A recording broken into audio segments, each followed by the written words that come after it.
ಇತಿಹಾಸದ ಬಳಿ ಒಂದು ಕೋಳಿಯನ್ನ ಕುಯ್ಯಲಾಗಿದೆ, ವಾಮಾಚಾರವನ್ನ ಮಾಡಲಾಗಿದೆ. ಅಂದ್ರೆ ಯಾವ ಶತಮಾನದಲ್ಲಿದ್ದೀವಿ, ವಾಮಾಚಾರವನ್ನ ಮಾಡಿದ್ ಯಾರು ಅಂತ ಹೇಳಿ ಗೊತ್ತಾಗ್ತಾ ಇಲ್ಲ. ಪೊಲೀಸರು ಅವರಿಗಾಗಿ ಸರ್ಚ್ ಮಾಡ್ತಾ ಇದ್ದಾರೆ. ಹಾಗಾದ್ರೆ ಡಿ.ಕೆ. ಶಿವಕುಮಾರ್ ಮನೆಯ ಮುಂದೆ ಈ ರೀತಿಯ ವಾಮಾಚಾರ ಮಾಡಿದ್ ಯಾಕೆ? ಇದೇ ಈ ಹೊತ್ತಿನ ವಿಶೇಷ. ಡಿ.ಕೆ.ಶಿಗೆ ನಾಟಿ ಕೋಳಿ ವಾಮಾಚಾರ. ನಾನು ಕಾವ್ಯ ಹೆಗಡೆ. ಎಸ್, ಈಗ ನಮ್ಮ ಜೊತೆಗೆ ಗಬ್ಬಾಡಿ ಜಯರಾಮ್ ಆಚಾರ್ಯ ಅವರು, ಜ್ಯೋತಿಷರು ಮತ್ತು ವಿದ್ವಾನ್, ದೂರವಾಣಿ ಸಂಪರ್ಕದಲ್ಲಿ ಇದ್ದಾರೆ. ಸರ್ ನಮಸ್ತೆ. ನಮಸ್ಕಾರಮ್ಮ. ಈಗ ನಾಟಿ ಕೋಳಿಯನ್ನ ಕುತ್ತಿಗೆಯನ್ನ ತಿರುಚಿ ವಾಮಾಚಾರ ಮಾಡಲಾಗಿದೆ. ಇದರಿಂದ ಯಾವ ರೀತಿಯಾಗಿ ಅಶುಭ ಆಗುತ್ತೆ? ಯಾರಿಗೆ ವಾಮಾಚಾರ ಮಾಡಲಾಗಿದೆ? ಡಿ.ಕೆ. ಶಿವಕುಮಾರ್ ಅವರ ಮನೆಯ ಮುಂಭಾಗದಲ್ಲಿ ವಾಮಾಚಾರವನ್ನು ಮಾಡಲಾಗಿದೆ.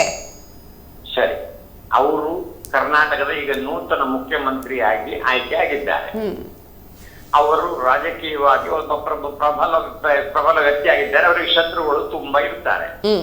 ವಾಮಾಚಾರದಲ್ಲಿ ಒಟ್ಟು 6 ವಿಭಾಗ: ಮಾರಣ, ಉಚ್ಚಾಟನ, ಸ್ತಂಭನ, ಮೋಹನ, ಆಕರ್ಷಣ ಮತ್ತು ವಿದ್ವೇಷಣ. ಇಷ್ಟು ಪ್ರಯೋಗಗಳನ್ನು ಮಾಡುವಾಗ ಅದರಲ್ಲಿ ಪ್ರಾಣಿ ಬಲಿಯನ್ನು ಕೊಡುವುದು, ರಕ್ತವನ್ನು ತರ್ಪಣ ಕೊಡುವುದು ಇತ್ಯಾದಿಗಳೆಲ್ಲ ಉಂಟು. ಅದನ್ನು ಮಾಡ್ಲಿಕ್ಕೆ ಉಂಟು. ಆಗ ಮಾಡಿ ಅನಂತರ ಅದರದಾದ ಶೇಷಗಳನ್ನು ಬೇರೆ ಬೇರೆ ರಕ್ತ ತರ್ಪಣ ಕೊಡುವಂತ ವ್ಯವಸ್ಥೆ ಸ್ಥಿತಿಯಲ್ಲಿ ಅದನ್ನು ಮಾಡಿಸಿ ಯಾರ ಕುರಿತಾಗಿ ಮಾಡ್ತಾರೆ ಅವರು ಹೋಗುವ ದಾರಿಯಲ್ಲಿ ಅಥವಾ ಅವರ ವ್ಯವಸ್ಥೆಯ ಹತ್ತಿರದಲ್ಲಿ, ಅವರ ವಾಸಸ್ಥಾನವೋ ವ್ಯವಹಾರಕ್ಕೆ ಹತ್ರವೋ ಅದ್ರ ಹತ್ತಿರದಲ್ಲಿ ತಂದೆಲ್ಲ ಹಾಕುವಂತ ಪದ್ಧತಿ ಎಲ್ಲ ಇರುತ್ತದೆ. ಇದರಿಂದಾಗಿ ಅದರದಾದ ಉದ್ದೇಶ ಮಾರಣ ಅಂತ ಹೇಳಿದ್ರೆ ಅವರನ್ನು ಮುಗಿಸಲೇಬೇಕು ಅಂತ, ಉಚ್ಚಾಟನ ಅಂದ್ರೆ ಯುದ್ಧ ಪದವಿಯಿಂದ ಅವರನ್ನು ಓಡಿಸಬೇಕು ಅಂತ, ಅಥವಾ ಸ್ತಂಭನ ಅಂತ ಹೇಳಿದ್ರೆ ಅವರಿಗೆ ಏನು ಮಾತನಾಡ್ಲಿಕ್ಕೆ ಅಥವಾ ಏನೋ ಕ್ರೂಷಿಯಲ್ ಮೂವ್ಮೆಂಟ್ ಅಲ್ಲಿ ಸರಿಯಾದ ಡಿಸಿಷನ್ ಮಾಡ್ಲಿಕ್ಕೆ ಆಗದೆ ಇದ್ದಂತೆ ಮಬ್ಬು ಕಟ್ಟು. ಮೋಹನ ಅಂತ ಹೇಳಿದ್ರೆ ಅವರನ್ನು ಯಾರಿಗೋ ಅವರ ವಶದಲ್ಲಿ ಇರುವಂತಾಗಿ ಅವರನ್ನು ಒಂದು ರೀತಿಯಲ್ಲಿ ಸಂಮೋಹನಕ್ಕೊಳಗಾಗುವಂತೆ ಮಾಡಿ ಅವ್ರು ಹೇಳಿದಾಗೆ ಕುಣಿಯುವ ಹಾಗೆ ಮಾಡೋದು. ಮರಣ, ಉಚ್ಚಾಟನ, ಸ್ತಂಭನ, ಮೋಹನ, ಆಕರ್ಷಣ ಅಂದ್ರೆ ಅದಕ್ಕಿಂತಲೂ ಹೆಚ್ಚಾಗಿ ಅವರ ಮುಷ್ಟಿಯಲ್ಲಿ ಇರುವುದು. ವಿದ್ವೇಷಣ ಅಂತ ಹೇಳಿದ್ರೆ ಯಾರನ್ನು ಅವರು ಪ್ರೀತಿಯಿಂದ ನೋಡ್ತಾರ ಅವರು ವಿರೋಧ ಆಗುವಂತೆ ಮಾಡುವುದು. ಹೀಗೆ ಈ 6 ವಿಭಾಗಗಳ ಮುಖಾಂತರ ವಾಮಾಚಾರ ಮಾಡುವುದಕ್ಕೆ ಹೀಗೆಲ್ಲ ಮಾಡೋದುಂಟು. ಹಾಗೆ ಮಾಡಿ ಅದನ್ನು ಯಾರಾದ್ರೂ ಮಾಡಿರ್ಬೋದು. ಯಾಕಂದ್ರೆ ಅವರು ಪ್ರಬಲ ಒಬ್ಬ ರಾಜಕಾರಣಿ ಹೌದು. ಈಗಂತೂ ಬಹಳ ಎತ್ತರದ ಉದ್ಯೋಗ ವ್ಯವಹಾರ ಸ್ಥಾನದಲ್ಲಿದ್ದಾರೆ ಮತ್ತು ಸಮರ್ಥರಿದ್ದಾರೆ. ಆದ್ರಿಂದ ಅವರ ಮೇಲೆ ದ್ವೇಷದಲ್ಲಿ ಹೀಗೆಲ್ಲ ಮಾಡಬಹುದಾದ ಸಂಭವ ಉಂಟು. ಅಲ್ಲ, ಈಗ ಒಂದೇ ಒಂದು ಕೋಳಿನ ತೆಗೆದುಕೊಂಡು ಬಂದು ಬಲಿ ಕೊಟ್ಟು ಒಂದು ಸಿಎಂ ಸ್ಥಾನವನ್ನೇ ಗಿಟ್ಟಿಸ್ಕೋಬಹುದಾ ಅಂತ? ಸಿಎಂ ಸ್ಥಾನ ಗಿಟ್ಟಿಸುವುದಾ? ಗಿಟ್ಟಿಸುವುದು ಮೊದಲು ಇವರು ಬಿಡುವಾಗ ಮಾಡ್ಬೇಕಲ್ಲ, ಅದಕ್ಕೆ ಇದನ್ನು ಮಾಡೋದು. ಅನಂತರ ಗಿಟ್ಟಿಸುವುದಕ್ಕೆ ಅವ್ರದ್ದು ಏನಾದ್ರು ಬಾಕಿ ಹೆಸರುಗಳು ಆ ಉದ್ದೇಶದಿಂದ ಮಾಡಿದ್ದಾರೆ ಅಂದ್ರೆ ಅವರು ಅದಕ್ಕೆ ಬೇಕಾಗುವ ಮತ್ತೊಂದು ವ್ಯವಸ್ಥೆಯನ್ನು ಮತ್ತೊಬ್ಬರನಿಗೆ ಆಕರ್ಷಣ ಮತ್ತು ಮೋಹನ ಅಂತ ನಾನು ಆಗ ಹೇಳಿದ್ದಲ್ಲ, ಅವ್ರನ್ನ ಯಾರದನ್ನ ನಿರ್ಣಯ ತಗೊಳ್ಳೋದಕ್ಕೆ ಅವ್ರನ್ನ ಆಕರ್ಷಣೆ ಮಾಡ್ಲಿಕ್ಕೂ ಏನಾದ್ರು ಮಾಡಿಸ್ಕೊ ಮಾಡ್ಯಾರ ಅವ್ರು ಗೊತ್ತಿಲ್ಲ ನಮ್ಗೆ. ಅಂತೂ ಇದರ ಕ್ರಮ ಇರುವುದು ಹಾಗೆ. ಆ ಕಾರಣಕ್ಕೆ ಇದನ್ನು ಮಾಡಿರ್ಬೋದು. ಅದಕ್ಕೆ ದೋಷದ ಪ್ರತಿಬಂಧಕ ವ್ಯವಸ್ಥೆಗೆ ಡಿ.ಕೆ. ಶಿವಕುಮಾರ್ ಸಾಕಷ್ಟು ದೈವ ಭಕ್ತರು ಹೌದು ಮತ್ತು ಆಸ್ತಿಕರು ಹೌದು. ಅವರಿಗೆ ಇದಕ್ಕೆ ಬೇಕಾಗುವ ಸಲಹೆ ಕೊಡಬಲ್ಲಂತ ತಜ್ಞರು ಇದ್ದಾರೆ.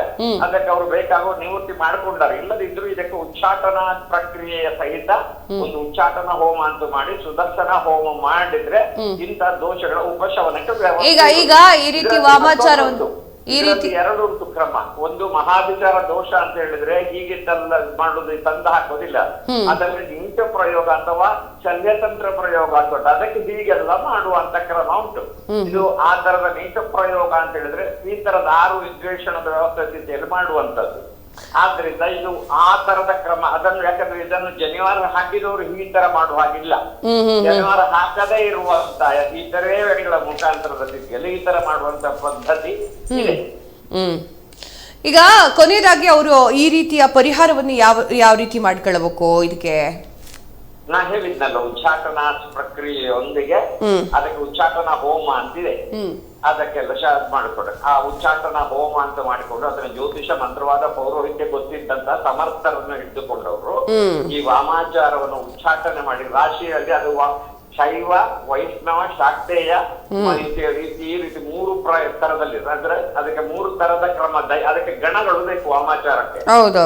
ಆ ಗಣಗಳ ಶೈವ, ವೈಷ್ಣವ, ಶಾಕ್ತೇಯ ಅಂತ ಗಣಗಳನ್ನ ವಾಮಾಚಾರದ ಗಣಗಳಾಗಿ ಅದನ್ನು ಆಕರ್ಷಿಸಿ ಅವುಗಳನ್ನು ವಶ ಮಾಡಿಕೊಂಡು ಅವರಲ್ಲಿ ಇವರ ಮೇಲೆ ಇವರಿಗೆ ದಾಳಿ ಆಗುವಂತೆ ಮಾಡುದು. ಈ ತರದ ರಕ್ತ ತರ್ಪಣ ಇತ್ಯಾದಿಗಳನ್ನೆಲ್ಲ ಕೊಡುವುದರ ಮುಖಾಂತರ ಅದನ್ನು ಮಾಡುವಾಗ ಆ ಮಾಡೋದಕ್ಕೆ ನಿವೃತ್ತಿ ಮಾಡ್ಲಿಕ್ಕೆ ಆ ಗಣಗಳನ್ನು ಆಗುವ ವಾಮಾಚಾರದ ದುಷ್ಟ ಶಕ್ತಿಗಳನ್ನು ಬಿಂಬಸ್ಥಾನಕ್ಕೆ ಆಕರ್ಷಿಸಿ ಇಟ್ಟುಕೊಂಡು ಆಮೇಲೆ ಅದರ ಶಕ್ತಿಯನ್ನು ಉಚ್ಚಾಟನೆ ಮಾಡಿ ಹೋಮದಲ್ಲಿ ಆಹುತಿ ಕೊಟ್ಟು ಮತ್ತು ಬಲಿಹರಣ ಮಾಡಿ ಉಚ್ಚಾಟನೆ ಮಾಡಿ ಬಲಿಹರಣ ರಕ್ತಾಹಾರ ಕೊಡುತ್ತಿದ್ದಾರೆ ಹಾಗೆ ಮಾಡಿ ಉಚ್ಚಾಟನೆಯ ಸ್ಥಿತಿಯನ್ನು ಮಾಡಿ ಆ ಬಳಿಕ ಅದಕ್ಕೆ ರಕ್ಷಣಾತ್ಮಕವಾಗಿ ಮಹಾಸುದರ್ಶನ ಹೋಮ ದಿಗ್ಬಂಧನಾತ್ಮಕವಾಗಿ ಮಾಡ್ಬೇಕು. ಅವ್ರಿಗೆ ಗೊತ್ತಿದೆ, ಅವರಿಗೆ ಬೇಯಿಸಿದ್ದೆಲ್ಲ ಎಷ್ಟು ಅನುಭವಿಸಿದ್ದಾರೆ, ಅದಕ್ಕೆ ಪರಿಹಾರ ಮಾಡುವ ಕ್ರಮವು ಗೊತ್ತಿರದೆ ಅವರಿಗೆ ಅದನ್ನು ಮಾಡಿಸ್ಕೊಳ್ತಾರೆ.